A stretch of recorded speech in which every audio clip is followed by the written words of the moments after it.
Good morning, good morning, good morning. You know how it is. You gotta do everything last minute. For those of you who are watching this recorded and want to skip past the morning pleasantries, there is a link down below jumping to the time code of when the actual show starts. In the meantime, good morning, everybody. You know, it's one of these things where I went, I got 15 minutes. I could totally build a set and light it and everything. Because I'm clever like that. But we got it. We got something really fun to look at today. Before we get into the demo, of course, we're going to take a quick look at the comments already scrolling by at the speed of light. And, oh, I bet, do I have an echo? No one's telling me I have an echo, but I'll bet that I do. No, it is still off. Okay, good. Let's just see what's going on here. Like a whole entire conversation happened before the show even started. I love it. Burnstack in first, 20 minutes early. Seriously, what is this, a competition, you guys? Come on. Bart says no harm in being early. That is very true. Yeah, Burns, did you get your B&H toys? You did. Oh, that is awesome. So that means what? That you've got a GH5 now, Burns? Is that what happened? It was your very first order from B&H Photo. Very happy with the whole process. That's good to hear. Yeah, I gotta say, you know, aside from the fact that I make affiliate money off B&H, they're great. I really like working with B&H. I used to do the majority of my shopping through Amazon. Primarily because I've got Amazon Prime, right? So it's like shipping's free. It's already paid for. You know, one click, boom, you have it in a couple days. And B&H always matches the prices, though. You look, their prices are always identical. And what I found, though, for buying camera equipment, if I have any questions at all, man, those guys are awesome. You can email them and say, hey, I'm thinking about this. I'm looking at this tripod for this kind of setup. What do you think? And they'll come back and say, that's great. Or, ooh, maybe you should consider this instead. They've made some really, really great recommendations. Love, love, love B&H. So big props to B&H out there. And not just saying that because of the affiliate thing. Truly, I wouldn't be affiliates with them if I didn't love the company. So they're awesome. So there's that. All right, cool. Moving on from there. First order from B&H, very good. A lot of good lighting reviews. Yeah, definitely do some good lighting reviews. In fact, I recorded a video with Sean Mark Nipper, who you've seen a couple times on various shows here, about comparing lights, the lights that I have here that you can't see but that are lighting my backdrop here, to these big, huge KinoFlow knockoffs. We decided they're Chinese-made KinoFlow knockoffs. We started to call them Chinoflows. I'm sure that's offensive to somebody, but it was a really interesting video. I just haven't edited it and put it out yet. I will. I promise. I will one of these days. You know, along with everything else that I have to do. Let's see, talking about lighting, softboxes. I don't really need this whole conversation here, I don't think. This is where the trolls of the YouTube spread are. Yeah, I know. That's why Ryan's finger on the eject button. Any trolls come in here, he can shut them down pretty quickly, which is kind of awesome. We like that. That's nice. So thank you, Ryan. Shout out to him for that. And he's still chatting as me today because we couldn't get his login working for some reason. But we'll get him on here as him so you know that it's not me and my Phantom Menace talking to you. Wow, that was bad. Okay, let's get this thing started here, shall we? I think we shall. I think this is a good idea. Oh, my mic is like way over here. Hold on a second. All right, I did a shoot in here yesterday with a client. Sorry, that's probably really obnoxious and annoying sounding. Did a shoot in here yesterday with a client, and anyway, so I had to redo the mic for that. I kind of forgot that I had repositioned that. Okay, are we ready? Hey, you want to see something really cool? Listen to this. Get the right button here. Is that the right one? Is my voice gone super funky? Yes. This is the hello, welcome to PhotoJoseph's Photo. No, we're not going to do that. My mixing board, I was playing with it the other day. It's all these crazy cool effects on it.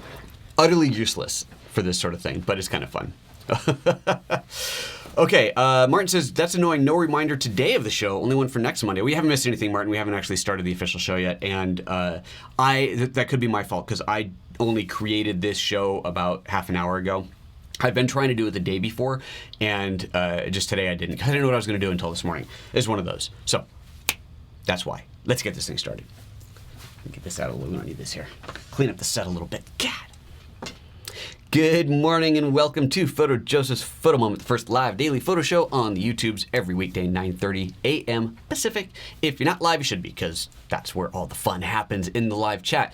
So good morning, everybody. Hey, for those of you watching live, Don't forget, you can comment, as many people already are. There's the super chat comment thing, which is like a really cool way. If there's a whole bunch of people chatting through here, which I forgot to open my controller, so I don't know how many people are here, it can help to get your question out if you've got a big question that you really want to get answered, just to make sure that I see it. And of course, it's a way to help contribute and support the show. So I really appreciate anybody who decides to do that. And a couple people have in the past, and it's been a beautiful, awesome thing. So today we're talking about macro photography again, focus stacking again, but a slightly different approach to it. So little background here. The focus stacking show that I showed last week, or was it last week? It was just a couple days ago, wasn't it? A couple days ago, linked here, also already in the little eye thing, linked there, was about in-camera focus stacking on the Lumix camera specifically. It's a really cool feature that's built into the Lumix cameras. You do this in-camera focus stacking at 4K photo size, which is 8 megapixels, or 6K, which is 18 megapixels. Pretty slick, pretty awesome. But you end up with a in-camera built, sure, we'll put it that way, focus stacked JPEG, which is perfectly great and awesome for a lot of uses, but sometimes, of course, you want more control. You want to do the full-on traditional focus stacking, meaning I'm taking pictures in the camera, moving them over to Photoshop, and doing the stacking there. So as I explained the other week, there's a couple different ways to do that. You can, and this is regardless of the platform you're using, what camera you're using, you can either refocus the lens tiny little bits, and you can do that manually to focus through the object, or you can do that automatically with software that will control your camera. Or you can physically move the camera forward and backward using something called a micrometer. Wait, let me grab that again real quick. Show that to you for those who might have missed it last week, or whenever the heck I showed that part. This is a micrometer. This allows me to, is that camera even on? Here. This camera is positioned in the wrong place, but we're going to fire it up anyway. Let's see what happens if I... Oop, wrong button. Dang it. The camera's not on. Why isn't that camera on? Hold on a second. Total fail on the setup. I forgot I was using this camera for the client thing yesterday as well. I must have turned it off, which I did. It also has the wrong lens on here, but that'll do. That'll do. Okay. Back into it. This is the micrometer. Let's switch back over to this camera now. This allows me to, it's a micrometric positioning plate. It allows me to very accurately move the camera forward and backward by twisting this thing. So this is a great way to do focus stacking as well. Now, as I'm talking about this, I've realized I've kind of jumped ahead a little bit for those who aren't familiar with focus stacking. In brief, the idea behind focus stacking is you're taking a very narrow slice of focus, shooting a picture at this position, then this position, this position, this position, and then in Photoshop or some other software, taking those in-focus areas, blending them together to create an image that is entirely in focus without going to a super small aperture, which gives you big depth of field. Lots of advantages to doing it. Again, I encourage you to watch the earlier video that we did earlier this week, where I go into more details explaining what it is and why you do it. So if you haven't seen that, watch that. I don't want to repeat myself for everybody who's already seen that show. So today, we're talking about a different way to do this. And this came up because one of my fellow Lumix luminaries, Bob Coates, was posting something in our little private Facebook group about a question about the focus bracketing features in here. And I thought, for some reason, it hadn't even occurred to me. So these cameras, the Lumix cameras, and you find exposure bracketing in every camera ever made, right? You know, plus or minus half a stop, third stop, whatever, full stop exposure. That's everywhere. These cameras have other bracketing, and one of the bracketings that they have is focus bracketing. And you can have the camera shoot and reposition focus by a certain amount and continue to shoot a sequence. And I think I had always seen it as a way for kind of a post-focus thing. Like, you're not really sure where the right focus point is, or like with exposure bracketing, you want to have some choices later on whether you want a brighter or darker image to work with, ignoring HDR. Just you want to have a brighter or darker image to work with. I kind of always thought of focus bracketing as that way. Just, maybe, oh, should I focus here? Should I focus there? I don't know. I'm just going to bracket through, then I have the choices later. And what Bob was talking about was doing focus stacking with them. And I thought, well, hold on a second. Of course you can. That's one of the great advantages of it. And then we're getting a full raw file. So we're not working with a JPEG. So we can shoot a focus bracket in the Lumix cameras that will give you a sequence of raw files that are shot a varying distance apart. We're going to look at the settings, see how this works. Varying distance apart. So then you can then take those raw files into Photoshop and do what you would do with them. which is really cool, because then you get your full resolution. You have a better quality image because you're starting with a raw file. You've got more control over it, I suppose. It's just another way to do it, and it's a bit more advanced way. And you still don't have to use external software to change the focus. You don't have to use a micrometer. You can do it all in camera and just generate those files. So it's pretty slick. So that's what we're going to look at today. Before I fire it up, let me just take a quick scroll back through these comments that are flying by and see if there's anything I need to address. And then we're going to have a couple of opportunities where the computer's going to be processing stuff, and so that'll be a chance to go through comments as well. So I'm not just kind of bouncing around too much into the comments. So let's see here. Everybody's talking about how much fun it is chatting. Is there really a need? So Shiznuts, excellent name. Sorry, it took me a while. Shiznuts is asking, is there really a need for the Leica 12-60 over the Lumix 12-60? Did anyone compare the two? No, there have not been any public comparisons yet because the 12-60 hasn't been out. Well, isn't out. I mean, technically, I guess it's shipping like very, very soon, but it's not out yet. So there's been no side-by-sides. The Leica glass is always better, so we'll put that out there. It's going to have the latest built-in stabilization, the latest autofocus. Well, the focusing is built into the camera. So stabilization advantage, image lens quality advantage.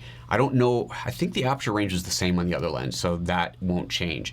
But overall, it should be a sharper, better for optical image stabilization lens. That's ultimately what you got. If you have the old 12-60 and you love it, stick with it. If you are in the market for a new one, certainly compare the two and let the market compare, because undoubtedly that's going to happen as soon as the thing hits the market. You'll see side-by-side comparisons, and then you can decide whether it's worth the extra money or not. So there you go. Hope that helps. And Alenka, my lovely wife, is watching as well this morning. Good morning, Alenka. She's homesick with our baby, who's not feeling well today. The baby's not feeling well. The wife is fine. Hi, honey. Okay, let's see here. Shiznuts is also saying, falls off quickly to f4. Is it really sharper? Yeah, that you're going to have to play with. Sorry, I do not have an answer for that. So better stabilization, though, yes, because it does have the new OIS 2 technology in it, so that is definitely going to be better. Although Fuz Dizen is saying exactly the same stabilization, just sharper glass and a wider aperture. So, well, there you go. Maybe I'm being corrected, but it should have. I think it's going to have the better stabilization. I think so, because this is why the older lenses like the 12-35 and 35-100 are not being able to be upgraded to take advantage of the dual OIS version 2. I think that's what it's called. That's in the GH5. So if you're using a GH5, then the new Leica should absolutely be better stabilized than the old 12-60 lens. Maybe I'm wrong, but I don't think so. Okay, let's see here. Moving on. More talk about the lens, chitter chatter, people asking how people are, and okay, we're gonna stop there. Let's move on to the actual doing this. You guys had also asked in the comments last time what lens I was using. When I did the macro show, I realized that I hadn't mentioned it. So this is the one I was using last time. This is the 45 millimeter. Figure out where I put my camera. F1.2, not F1.2, 2.8, sorry. 45 f2.8 macro lens, and that's a Leica lens, so that's the really nice macro. Today I'm using a different one. This is the 30 millimeter. This is a non-Leica lens, so it's a little bit lower cost and obviously a bit shorter focal length. It's a 30 mil, so 60 mil equivalent versus the 90 mil equivalent here. So those are your two macro lenses in the Lumix lineup. So I was using the 45 last time. I'm using the 30 today. So make sure we get that out of the way. All right, let's see how this whole thing works. Let's switch over to the camera view. And oops, you see my little set that I built here. I've got, I should talk about this. So you can see here, it's on a glass block. And then I put a light, make sure this isn't heating up. No, it's fine. I put a light underneath it. Let me see if I can, there we go. I put a light underneath it. So you can kind of see that changing over here so that looking through the camera, I could light the eyes. See, that's the underlight happening. That's kind of fun, right? It's kind of cool. Thought I'd play with that. And then I got another light here, second light on the back here that is just adding a little kicker to that. So if I turn this on, go back to this view. Oh, good. My switcher has just, switching app has just crashed. Fantastic. Do it the old-fashioned way. Back to here while that tries to reconnect. And here, this side light is, there we go, up and down. So just adding a little bit of fill onto the side there. So just having a little bit of fun there. Why not? Because we can. Okay, so that's the lighting setup. Like I said, 20 minutes before I thought I should light the set. All right, let's take a look at what the camera shows. So back to the camera view, go into the menu settings, and let's go back to where you'd find it. You're going under the this is my custom setting. That's where I hid this thing. I put it under my custom setting. Oh, I don't even know where it is in here. Monitor, display, focus, probably. Who knows? I swear to God, there's so many menus in here. This is why we have our custom setting. I'm just going to use that. You'll find it later. So under bracket, you'll see we have different types of bracketing. You have exposure bracketing. If I was in aperture priority mode, I can do aperture bracketing. You got white balance bracketing, 2 different types of that, and then of course turning it off. And focus bracketing is what we want to do here. And then under more settings, you have 3 choices in here. I'm going to start at the bottom with this one called sequence. So the first option you see there is sequence 0/+, and then there's one 0/- So really, really important to understand the differences here. What the camera will do is 0 is your starting point. That's where you focus the camera to start with before you push the button. In the 0, minus, and plus, just like exposure bracketing, it's going to under and overexpose. With focus bracketing, it's going to pull the focus towards the camera and away from the camera, and it's going to alternate it. So you're going to get a shot here and then a little back this way, a little that way, a little this way, a little that way, a little that way, a little that way. Which, if you're if you're going to focus stack, would be hideous, right? That would be absolutely the wrong thing to do. So that is there for that. I'm not really sure where I should focus selection. The other mode on here, the one that's just 0+, starts wherever you focus the camera on and then progresses out from there. So you are going to focus the camera on the closest focusing point that you want and then let it shoot out from there. So 2 different modes for today. Because we're going to be focus stacking, we're definitely using the 0/+ mode. Okay, so that's set. Then you can choose your image count. And as you can see, you can go quite high. You could go up to 999. Come here. 999 images if you really wanted to. That's a lot of pictures, but if you need it, you need it. The trick here, unfortunately, is that there's no easy way to know what you need. It is absolutely 100% a trial and error. Not only this mode, but especially the next option that we have is absolutely trial and error. There's no defined rules of you need this many shots in your sequence, you need to change the focus by this much. You just got to try it and figure it out. But when you're doing this kind of photography, it's generally studio type setup. You've got the time. The point of this is to get a perfect image, is not to get it quickly. So that's okay. But yeah, it's just, if you're doing it manually, you'd be doing the same thing. How much do I stop in between? How much depth of field do I have on there? How many shots do I really need? You just got to play with it and figure it out. So that's all you can do. All right, so back to it. So we're going to start with, let's go to 30 and see what happens there. Okay, so I'll set that. 30 and set. Okay, set. There we go. And then the step. So the step is simply a 1 through 10. There's no measurement. This is not a distance measurement. It is not it's focusing X number of millimeters. It's nothing like that. It is simply a scale of 1 to 10 of how much, basically if you're doing it manually, you'd be turning that lens barrel. The amount of focus distance between the shots is going to depend on your focal length lens, how far the subject is to the camera, a lot of different factors. So again, it's not a measurement. It's not like you go on here and say, oh, it's a 2 millimeter spread or 0.5 millimeter spread. That doesn't work. So you have to, again, just trial and error. So I'm going to do a first bracket at +10, which is going to be too much. I know this, especially since I got the subject so close. And let's see, we're going to do 10, and I'm going to go back, and we don't need 30. Let's do 20 for this first one. So 20 plus 10, and we're at a 0 to plus sequence. So that's all there is to it. And let's focus. I'm going to make sure I'm focusing on the front of the little head there, the little sugar skull, I think Ryan called this thing. And that's it. Hit the button. And you can see the focus rack happening in there. And it didn't go that far back, so I'm going to give it more. Let's just do it again. I'm going to give it a bigger bracket there. Let's go more image count. Let's go up to 40 and see what happens here. Again, focus on the front to start. So I'm seeing the same image you are. Yeah, you can see it racking through. Still didn't go as far as I thought it would, but that's all right. That's a start. So now if we hit play on here now, I don't know if this is going to come through on the big screen here. Let me go back to my camera while I see if it loads up. If you hit play on here now, you will see a single picture and then a little icon that represents that it's a focus stack. I thought that you could browse through the focus stacks, but I couldn't get it to actually happen on camera. So we got to bring it into the computer to play with it and see what happens. Yeah, it's not playing on the output there. So that's okay. We're gonna switch over to the computer, pull out Yay card, Stick this guy in here, and I'm just going to copy. I'm not going to use the raw files because this I would take them into Lightroom, maybe do some color changes, whatever, process them out from there, and then take them to photo. I'm not going to do that. I'm just going to use the JPEGs. It was set to shoot raw plus JPEG, so I'm just going to skip that step. You guys know how to process a raw file and deal with the JPEGs there. So that's the way we're going to do this one. So let me get this screen set up and ready for your viewing, and then we will do it. So let's see here. I'm going to call this Focus Stack 1. Focus Stack 2, because I already did one. Open that, and God, I should have switched user accounts. I don't have all this clutter on my desktop, but that's okay. Switch over to my Mac. There's my Lumix card,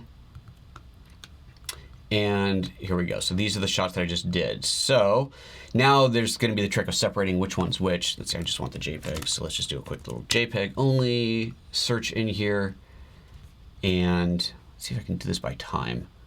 No, I didn't wait long enough between shoot, so I don't know which is the start of the new one. Darn it. Well, that was not particularly clever. All right, we're just going to take them all. Let's just take them all over here and see what happens. I would advise, when doing this yourself, that you be slightly more clever about it and perhaps shoot a slate in between so you know the difference between the shots. Just an idea. All right, let's see here. The first one, yeah, there's no real indication of here. So as I go through these, you can start to see the focus racking back. Let's see here. Barely. It is, but that's happening. It's barely there, but we are really not getting, we are not getting the back of this in focus. Now, that's crap because I did this before this started. And let me look at my earlier one. Where was my Focus Stack 1? This is the one I did earlier today before I set up the lights. And there you can see there's the front photo. Let's go to the back one there. Definitely a big focus difference between the front and the back photo. Well, what am I doing wrong here? Why am I not seeing it here? Let's go back to this again. Oops, wrong one. Focus Stack 2. Go to the very last photo.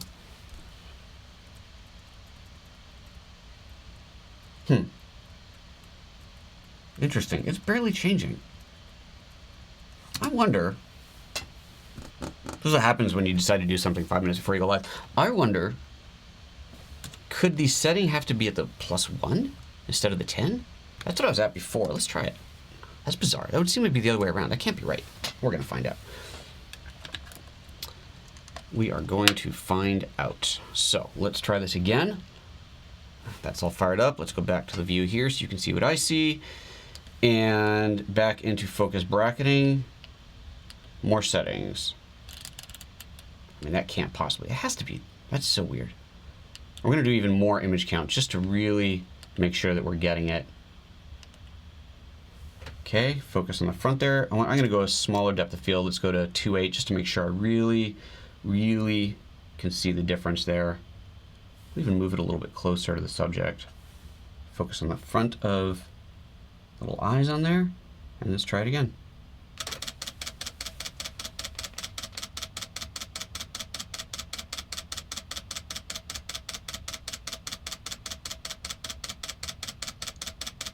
Okay, is it just me or does it feel like it's not changing at all? What do you guys think? You guys are watching the same thing I am. It feels like it's not changing. God, there's so many comments I cannot possibly keep up. Interesting. Well, I'm not quite sure what's happening here. Why would it be doing that? I'm in autofocus, for sure, because it has to be in autofocus to do this. Well, poop. All right, well, I'm going to show you the focus stack with the earlier image. It's not the cool underlit image, which is super depressing, because I tested the other one, and it totally worked. You know, we're going to... Okay, let me do this. Let me turn off this bracket. 10, it has to be 10, so I'm going to go back to 10. I'm going to go back to the big steps of 10. Sequence at 60, that's fine. And then let me just get a non-bracketed shot in here. Oops. Non-bracketed shot, just so that I've got something to take a picture. Oh, it won't focus. So I have, there we go. So that's my slate, so I know the beginning and end of the picture. So now I'm going to go back, turn my bracketing back on. Focus bracketing on, and okay, we're going to try it one more time. We're going to do one more, and regardless of what happens, we're going to pull them into Photoshop and look at it. What are you gonna do? Okay, get nice and close in the skull there. Get out of manual mode, and away we go.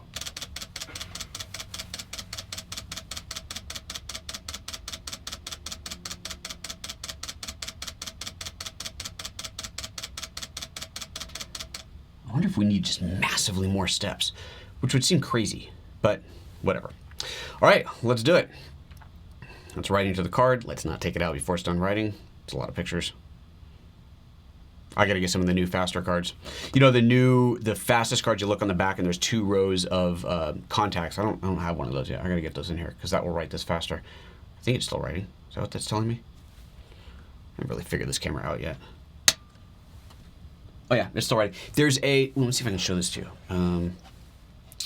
Quick, before it's done. There is a little LED light. Come here. There we go. Oh, did you see it? Oh, there it is. It's still there. Little LED light telling me that it's writing. This is super useful. So if you are shooting, because remember you got dual cards in here. If you're shooting video and you're having the video roll from one card to the next, so card 1 fills up, it rolls over to card 2. While it's recording to card 2, you can pull out card 1, but you don't want to pull out the wrong card. So that little LED on there, which is now stopped flashing, will tell you that it's writing to that card. So super handy with the dual card slot. One of those kind of slightly important things to know the difference of. Okay, let's see here. I'm going to very quickly just copy these over again. So we may as well share this screen with you guys too. And do another folder. This is focus stack. What is this now? 3. Open that up and grab.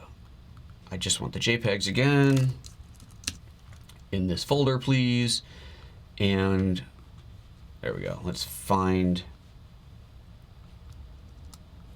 I guess it would be easier if I open this up. There's got to be a date stamp time difference in here. There we go. 53, 55, 54. This has got to be the hand one. There's the hand. Look at that. Whew, got lucky. Okay, let's grab all the way to there. Grab those, copy those in, and away they go. Okay, so while that is copying there, I'm going to scroll back to the comments because of which there have been many. Oh boy. Hello from Norway. Hello to Norway back. Okay, you guys are talking about all kinds of other stuff. Remember, there's so many comments here. Again, nice thing about the super chat, not only does it help support the show, it does make sure that I see your questions. So if you've got a question you really want answered, please by all means click that little super chat button and help a brother out. All right, let's see here. Talking about different lenses, different focal lengths, different apertures, all kinds of stuff, different recording capabilities of this camera. They're all over the place. It's awesome. Goodness gracious. Yeah, there's discussion here that I have no idea if any of these are actually questions. Another way to help me see it is if you just put my name, if you do like a plus and then my name, I guess, then it highlights in red. Somebody, I think it was Martin, was doing that the other day, figured that out, and that puts a highlight on there, and then I know it's directed at me. That's actually a good idea as well, if you don't want to do the super chat. Bart's saying that the live troubleshooting and problem solving is one of the best parts of the live show. Why, thank you. I'm glad that you enjoy it. Benjamin, look at that. Thank you, Benjamin, for kicking in. Function button trick on last video was amazing. You're welcome. Yeah, press and hold down on the function button to reprogram it. Just got to hold it for a couple seconds. It is super cool.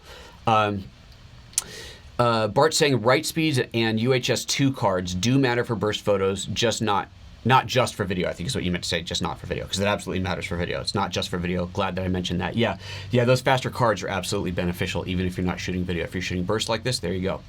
Martin says use the @ symbol. Oh, just do @PhotoJoseph and it comes up. Which, by the way, how's this for cool? I don't know if you had known this before, but my channel was not youtube.com/PhotoJoseph. It was youtube.com/JLinashke or Joseph Linashke, because I set it up like 100 years ago before PhotoJoseph even existed. I got YouTube to change it. That was like a major win. They actually did that for me. So that's why you can now @PhotoJoseph, and that works. Isn't that cool? John says, struggling to enable VFR in this new GH5. Any pointers? It's only available in, well, you have to be in a VFR capable shooting mode, and then you can enable it. That's the key thing to look out for. Maybe we'll look at that later, but I want to get back to, I want to focus on this. No pun intended. Okay, focus stack 3. Let's go. We are here in back on the Mac here. This is my focus stack. So here's what we do. We go into Photoshop and go to the File menu, Automate, and choose Photo Merge. Leave it on auto, but you have to turn this off. Blend images together. Super important to turn that off. And this isn't sticky. Every time you open this thing is checked again. So you really got to watch out for that. Browse to Focus Stack 3. Where's my Focus Stack 3? Hello, okay, genius. Sort by name. Focus. Okay, am I losing my mind? Isn't there a Focus Stack 3 right here on the desktop? Desktop. What the heck? Sort by name, Focus Stack. Okay, well that's just genius. Let's just do it this way. Force you to see it. There. Goodness gracious. Select all of those, click open. Those are the files we're doing. Click OK, and it will do the photo merge. So that's going to do it'll take a few minutes. It'll stack them all up. So what this is creating is a single file with each one of those images as a layer in the file. It's just thinking through it, and it'll have that up in a moment here. Thomas is asking, doesn't the GH5 have in-camera focus stacking? Yes, it does. Click on the little eye up here and you'll see the video that we did on that a couple of days ago. Today we're looking at a different way to do it where you can process them in post using the higher resolution and even raw files if you want to. So we're looking at 2 different ways of doing it. We did the in-camera focus stacking a couple of days ago. Check out that video. Good question, Thomas. Glad you brought that up again because of course not everybody has come in at the same time here. Says that it is aligning selected layers based on content. So you can see what's happening up here. That is churning away on those. So not a rapid fire process. It is definitely faster to do it in camera, but again, you have more control here. So one of the things we'll be able to do, well, we'll see if we actually have a difference in these layers, but in theory, let's say that going back to my iPad app keeps crashing. I better reboot the iPad. Looking back at my scene, we had the blue skull, the white skull. Let's just say that we had successfully achieved, which we clearly haven't, a focus rack that went all the way from the blue to the white. And then you're looking at them and you go, you know what? I only want the blue skull to be in focus. You can just get rid of those shots where the white skull's in focus, right? So you can choose exactly what you want in post-processing focus stacking, which you can do in camera as well by tapping on the screen. What's just crazy cool. It's just other options, different ways to do things on there. All right, while we're waiting for this, let me scroll back in the comments see if there's anything that I missed earlier that I can address. Let's see here. So much stuff here. People talk Helicon focus. People talking about all different kinds. There's so many gear chit chat in here that really I think is not relevant to this. So I'm going to skip past that. Yeah, you guys are saying it's not changing. Looks the same. I cannot imagine what might be happening here. Let me get this card out of here so that I can play with it while it's processing. Eject that guy. That is the strangest thing ever. Like I said, I did it earlier this morning. You saw, I mean, I had it there and it totally worked. Super, super strange. So I didn't change anything. I wonder if I switched to manual exposure.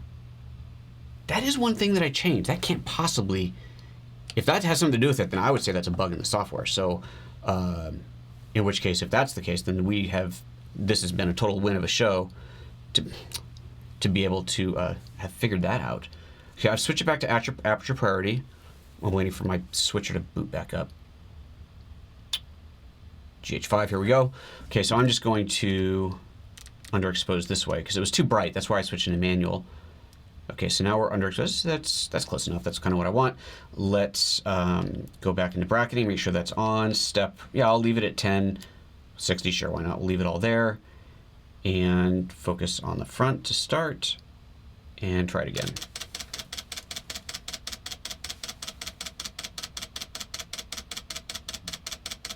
And it doesn't seem to be any different, does it?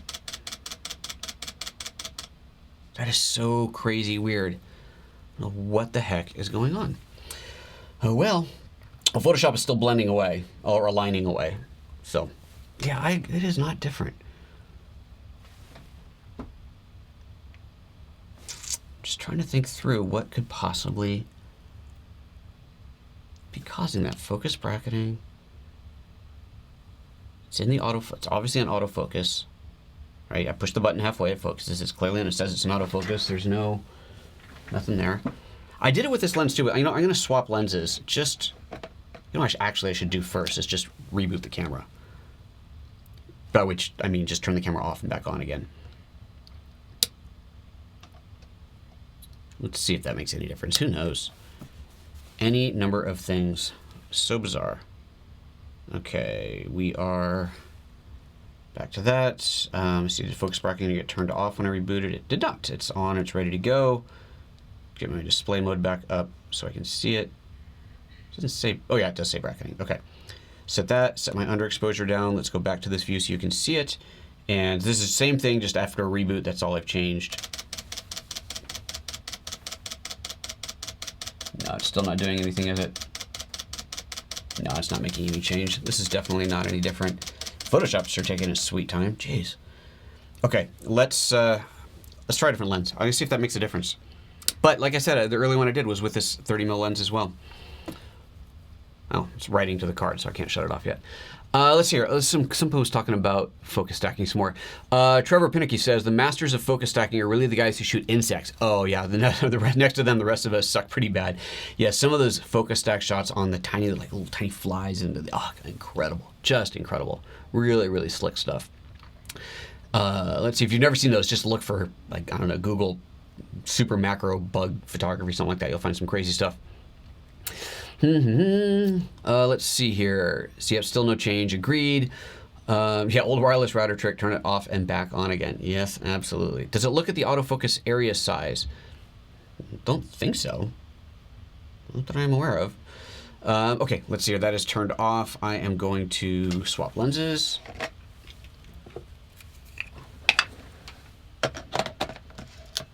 Let's see here. That's full focus range. OIS is off. Don't need stabilization when we're on the tripod. Let's go ahead and switch over to that view so you can see what I'm doing. Okay, that is clearly very close. Let's back this off a little bit here. And try and get a reasonable composition for my shot. Let's see here. I kind of want to have the whole skull thing going on. That's so cool. Little double stacked skulls. Hope you guys like my set, at least. Little lit up eyes. I thought that was kind of fun. All right, focusing on the front there. And underexpose it a little bit because that's what I want. Focus bracketing is still on, and fire away. No, does not appear to be changing either. No. All right, I'm gonna let that just finish off. The Mac has finished, so now we can really find out for sure if there's any difference. So here's, let me zoom out of this a little bit. No, that's fine. We are going to turn off all these layers here, and we'll see if there's any difference. No, there isn't. There definitely is no difference in here. All right, well, I'm going to do this with that earlier image that I shot because I know that works. Yeah, look at us. I'm turning off all these layers. They are absolutely identical. There's the bottom, almost bottom layer. Oh, I've got, there we go. Let's see here. Almost bottom layer. There's the bottom layer. And, oh, I hadn't turned off the top. Yeah, there's a bottom versus top layer, identical. So something clearly is going wrong here. All right, we're gonna kill that. I'm gonna redo this process with the other image that I shot earlier today. So back into Automate, Photo Merge, turn off blend images together. See, I told you it wasn't sticky. Browse, we're gonna look at the Focus Stack 1 example that I did earlier. There we go, a lot fewer images. Open that and let those stack away. So while that is stacking away, let's see what else is going on here. Let's see, you guys are talking about, what are you talking about? You're talking about the cards, the V90 cards. Yeah, those are the really fast cards. Those are the new ones. V90s is what you want to get. You don't have to, but you know, you certainly can. Anything with back button focus, Achita, you can do back button focus. I haven't talked about it at all. I tend not to anymore. I used to do it all the time, but the focus is so fast and accurate. And one of these days I will show you a different way to focus instead of using, even though this camera has the joystick now, the GH5, you can focus using this as a touch screen, even when it's up to your face. Move your thumb around on this pad to change the focus position. It's really, really cool. I'll show that to you guys sometime. That's a really neat feature. All right. Okay, so we got this one back. This is now ready. That was quick, so much smaller stack. So now if we look at the difference and we turn off all of these, the difference between the foreground and the background. So you can see that's quite dramatic now. So we're still not, this is not a great range, but we can see here, if we go into 100%, okay, very close. So this is, we are looking at, let's look at the, that's the last photo. Okay, there's the first photo. So there's the first photo. You can see we're focused on the front, and you can clearly see we're sharp here. And as we scroll back, you get more and more out of focus. And if I turn this off, so we're looking at the last frame looking at the front there, is obviously out of focus on the front of the little skull.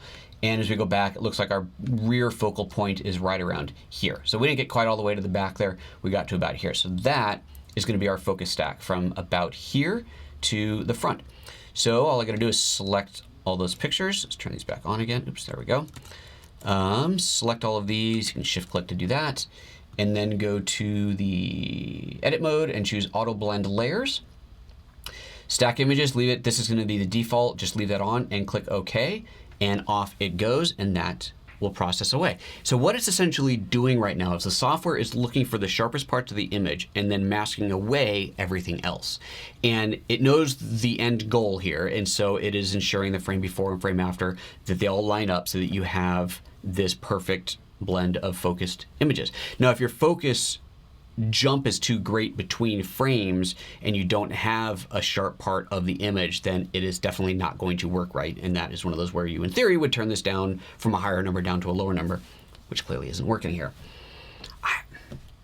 So frustrating. Let me see if there's anything else that I can change in here. I'm going to try the plus and minus one, even though we obviously wouldn't be using that for this, just to see if we get a different result. So let's go back to this view while that focus stack is happening. I'm going to focus in the middle of the head. Focus in the middle of the head. There we go. And fire away.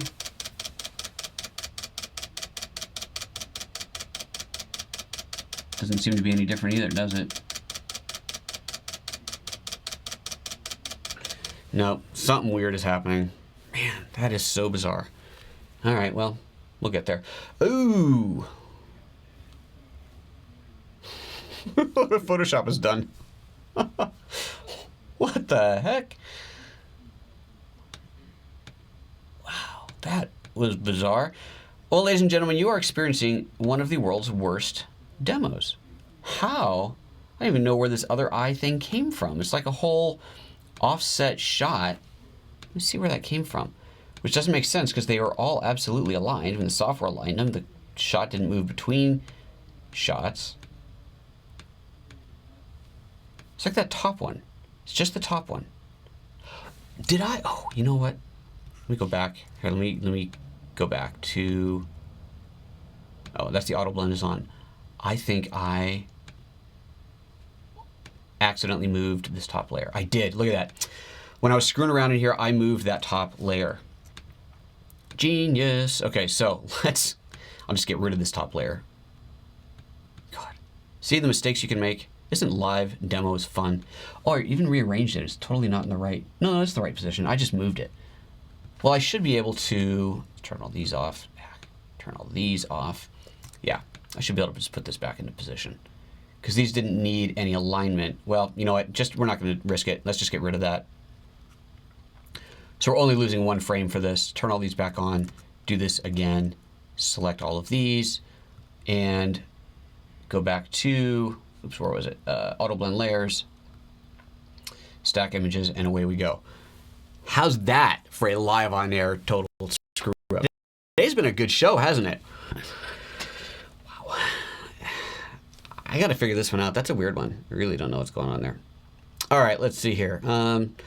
You guys talking about software now, Affinity. Affinity is way cool. I did a podcast. Did I do a podcast with Affinity? I think I did a podcast with Affinity for the TWIP show last season. Hey, for those who were wondering about the TWIP apps show that I was doing, I got news for you. I can finally tell you what's happening. The app show is no longer on the TWIP network. I have taken the show under my own umbrella. It is now under the photoapps.expert website, and it is simply called now the Photo Apps Podcast. It is... the first episode was released yesterday. It is still pending approval in iTunes. Actually, it might be. I haven't checked this morning. But it is, I believe, pending approval in iTunes and on the Google Play Store. So they'll be up there, if not today, probably by tomorrow. The show is on my website. If you go to photoapps.expert, you'll see it right near the top. And the first interview for this new season 2 of the Photo Apps Podcast was with a fellow from Adobe, from Adobe Lightroom world, Adobe Lightroom Mobile specifically. So that's what we're talking about there. So that was really cool. You want to check that show out. Pretty awesome. Okay. Martin says, pretty cracker of a show today, going down in history. Yeah, well, you can't win them all, can you? Okay, this is done. Let's take a look at that. you can see there, now if we go in 100%, now we have sharp from the tip of the nose back to, we're going to call it about the ear, and then it instantly falls off here where it goes to soft focus area.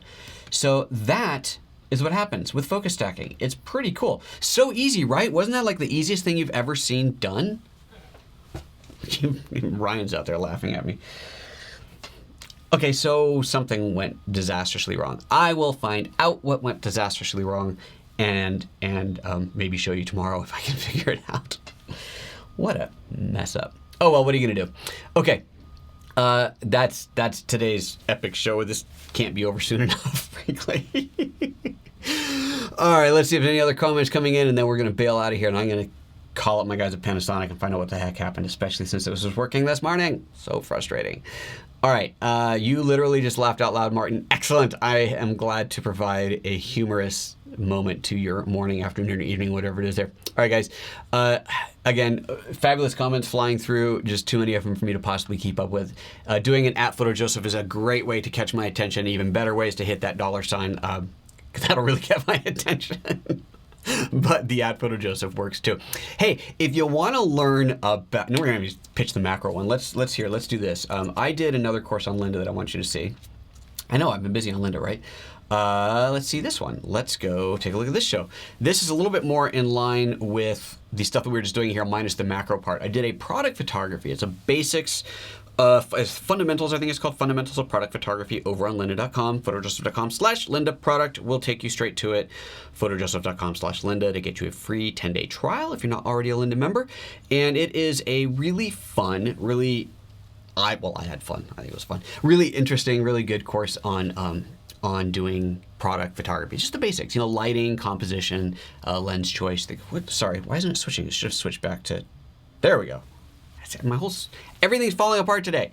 The product photography, it's fun. It was a good course. We actually shot that one in my studio here just about a year ago. Actually, it was just this time last year, maybe a little bit earlier in the year. But yeah, just about a year ago, we shot that up here. That's been out for many, many, many months now. But over on Lynda, that's a fun course. If you're a member on Lynda, check it out. If you're not, lynda.com or PhotoJoseph.com/Lynda will take you to a 10-day free trial. And then you can search for the course or hit that URL you saw earlier. Super. All right, you guys. Thank you again for your help and support and sticking with me while I laugh my butt off. Bart is asking, do I know the best way to get into contact with Sean from Panasonic? Yes, but I'm not telling you. I'm organizing my interviews for NAB and want to reach out to him. Obviously, don't give out his contact if you can't. Forward me an email. Send me an email. I'll pass it on to him. That's about the best I can offer. I do not know if he's going to NAB, though. So there's that. I'll be there, though. I'm going to go there for a day. I'm going to fly in Monday morning, out Tuesday afternoon. I will be there just, part of Monday, part of Tuesday. So give myself 24 hours on the show floor, or you know what I mean. So I'll be out there. So if you guys are going to be out at NAB, let me know. We should do like a little meetup. Yeah, let's do an NAB meetup for coffee or something like that.